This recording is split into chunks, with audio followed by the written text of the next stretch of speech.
All right, day 16 is here. We're going to be reading the matrix. So, remember yesterday?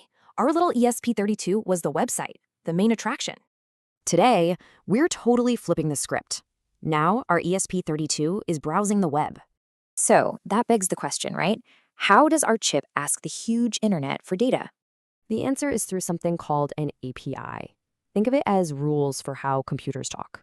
To make this super simple, let's use an analogy. Imagine a digital restaurant. Okay, so the API, that's basically the menu. It shows you exactly what you can order. Your ESP32 sends a request, which is you telling the waiter exactly what you want. That request zips off to a server, which is kind of like the kitchen in this scenario.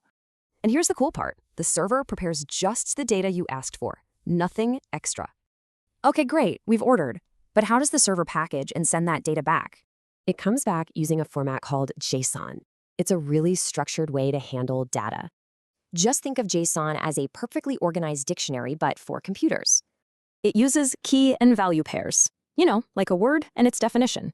For example, the key might be temp, and the value would be the number, say 25.5. But here's the catch.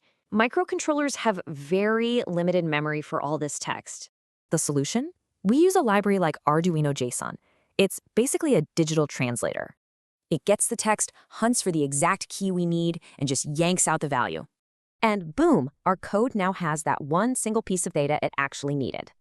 So we can now take this live internet data and combine it with our OLED screen to display real-time global information right on our project. How cool is that? We can read the world's data, but our physical outputs are still tiny. Tomorrow, on day 17, we learn how to control massive home appliances safely.